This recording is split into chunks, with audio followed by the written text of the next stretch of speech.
C'est bien exact. Restez connectés.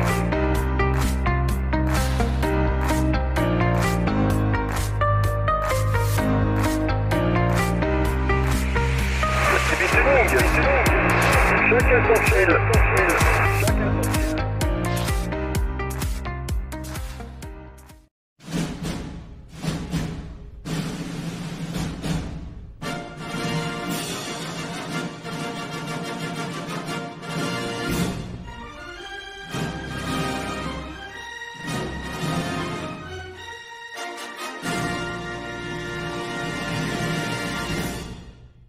Bonjour à tous, bienvenue sur ma chaîne. Donc une vidéo tuto bricot pour changer. Pourquoi? Parce qu'il y a des abonnés qui m'ont demandé. Alors c'est vrai qu'il y a beaucoup de vidéos dessus, mais je vais essayer d'être le plus simple possible et vous montrer vraiment ce qu'on peut faire avec ce type d'alimentation. Donc l'idée c'est de faire une alimentation CB mais qui tienne la route. Et comme vous pouvez constater, hein, vous avez un gros paquet de fils. Bon, c'est pas pratique, hein. Ce qu'il faut vérifier, c'est d'avoir un petit interrupteur marche-arrêt. C'est pratique, c'est mieux. Ça, c'est la prise d'alimentation 220. Donc, vous voyez, un boîtier de ce qu'il y a plus classique. Vérifiez si le ventilo fonctionne. Donc, alimentation ATX. Vous voyez, c'est pas tout jeune. Alors, je vais vous montrer ce qui est important. Donc, l'alimentation 230 volts. On va essayer de rapprocher un peu plus. Bon, les mises au point, c'est pas. Alors, on peut constater 3 volts 3, 32 ampères. Nous avons 5 volts, 40 ampères, 12 volts, 24 ampères. Donc, ça suffit largement pour un poste CB. Les autres utilisations, c'est le moins plus. C'est pour l'informatique, on n'en a pas besoin. On sait que c'est 550 watts total la puissance qui suffit largement pour utiliser un poste radio. Ça, c'est les normes, on va dire, européennes, hein. Bon, on sait que c'est fabriqué en général en Chine. Je vais essayer de rapprocher un peu plus. Voilà. Donc là, on voit un peu mieux. Donc, on voit ces 12 volts et du 24 ampères. Donc, ça suffit largement. Un poste CB, ma foi, c'est 10-15 ampères. Et encore, quand c'est un poste CB 10-15 ampères, il va débiter certainement plus que 10 watts. Hein. Donc, ça suffit. Alors, par contre, ce qui n'est pas pratique, bon, le boîtier lui-même est sympa. C'est ce gros paquet de fils qui est là. Hein, souvent dans les vidéos, bon ben ils en coupent un peu, ils font des chintes.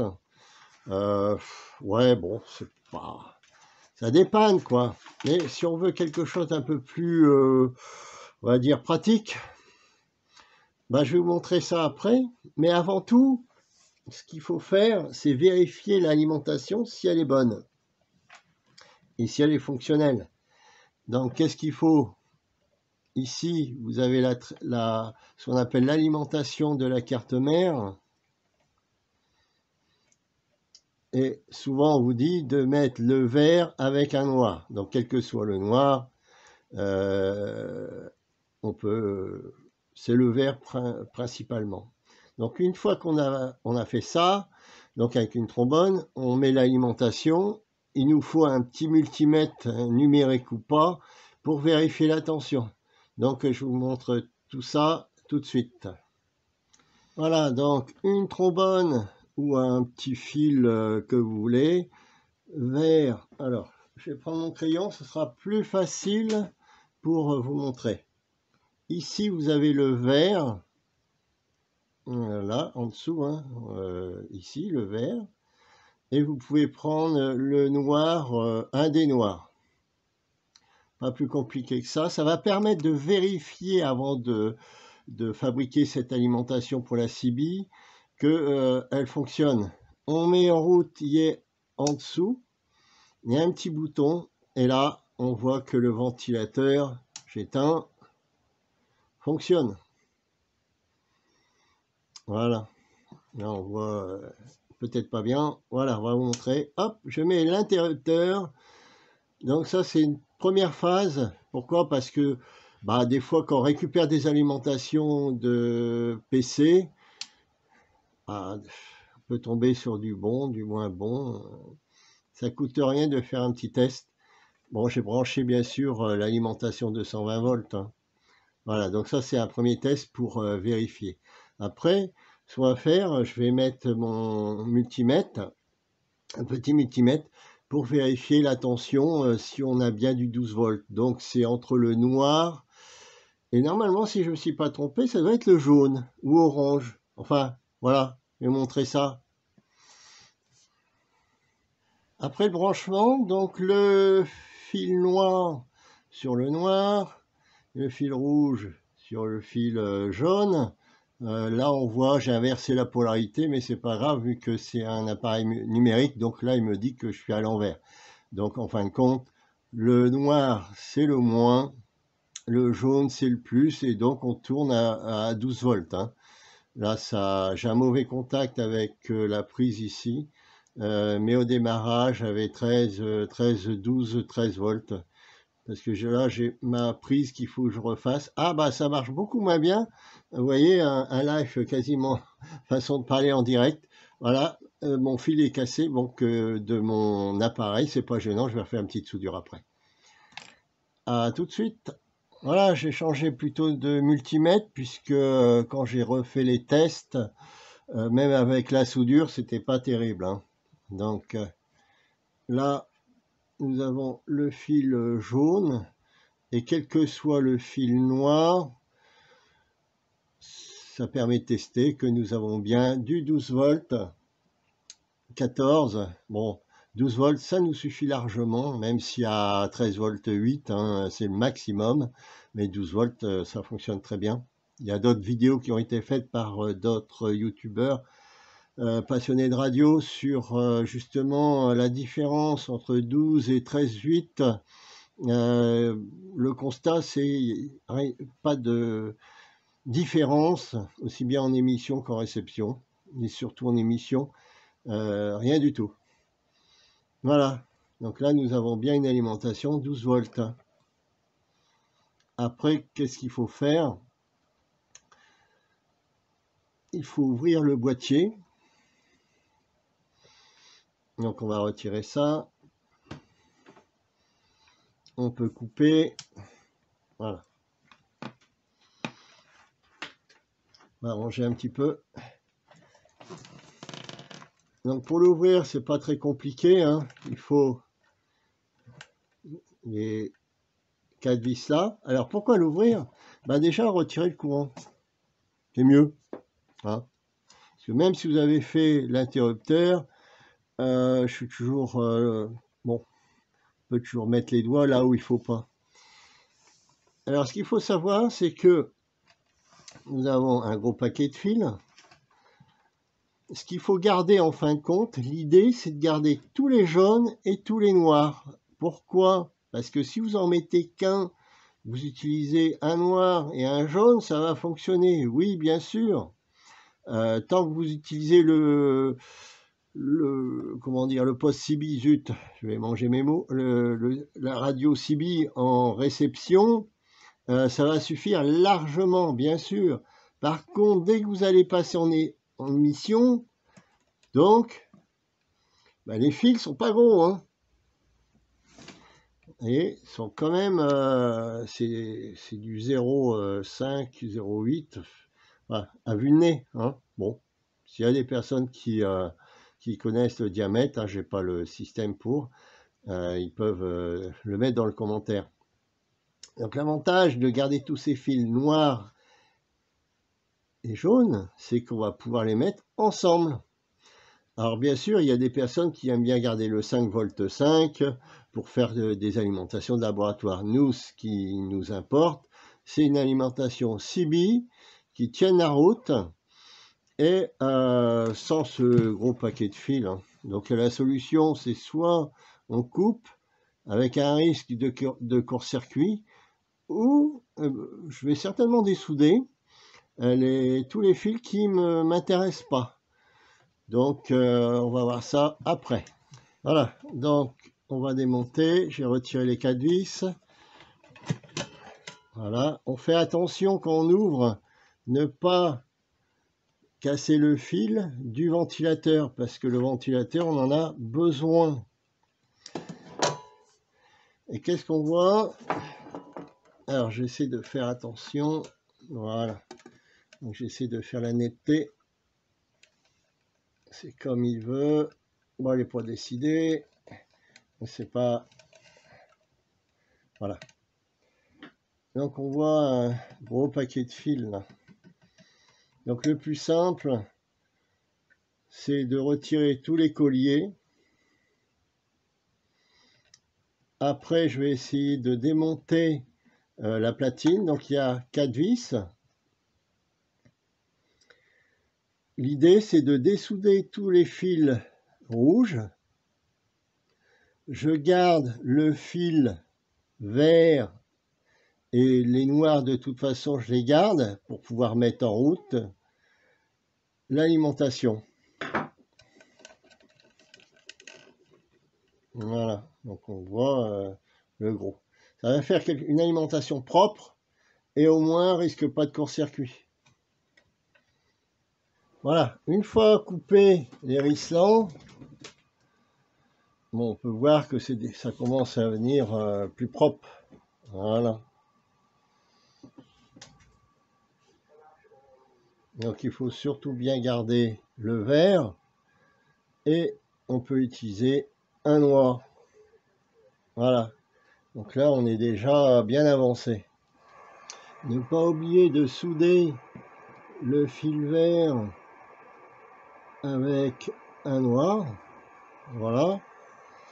Après, une fois que la soudure est refroidie, on va mettre de la gaine rétractable. Alors, hop, on fait attention pas de brûler. La gaine rétractable que vous connaissez certainement pour les bricoleurs. Évite que les fils à nu se baladent, hein. Évite les courts-circuits surtout. On va en mettre encore un petit peu. Voilà, là on n'est pas trop mal. Un petit coup de briquet. Hop.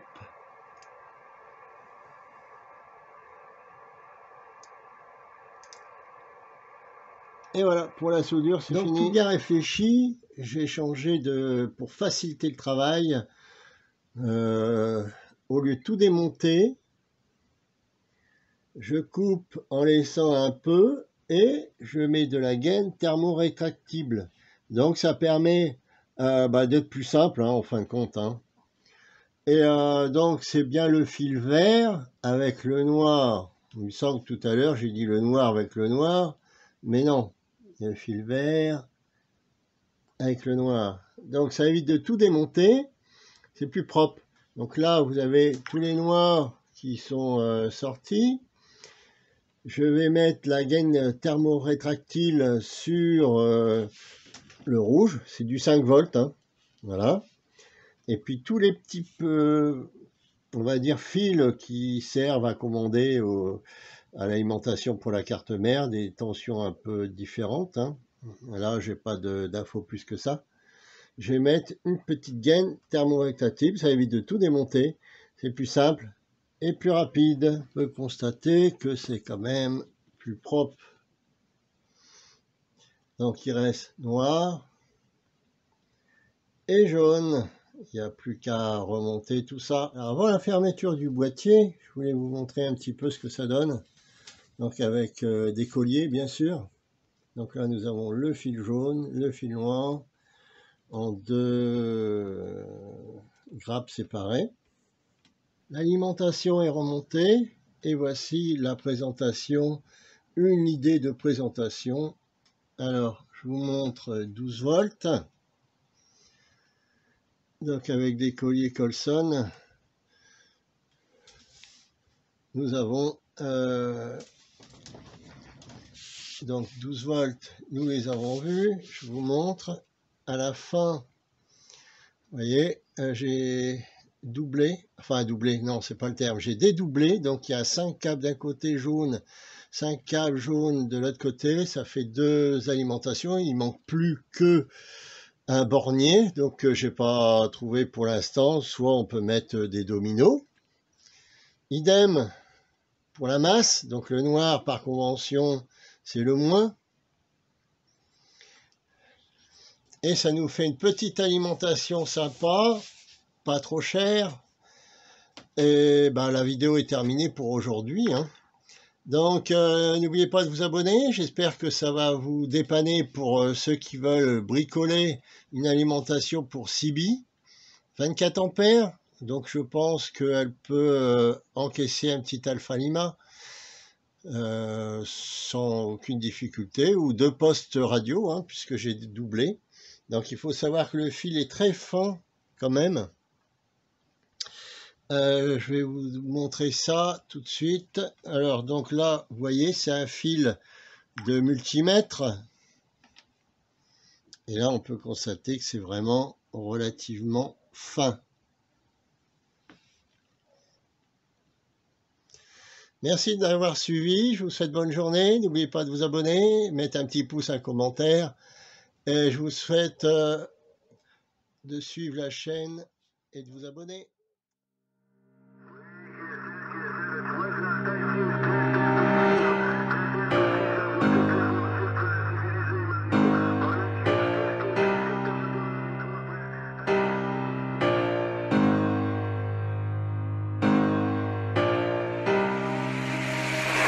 D'aujourd'hui, c'est bien exact. Restez connectés.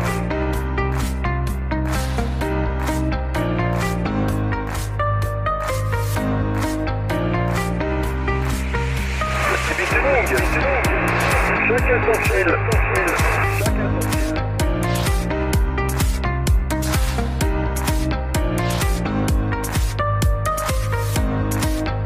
Le CB utile.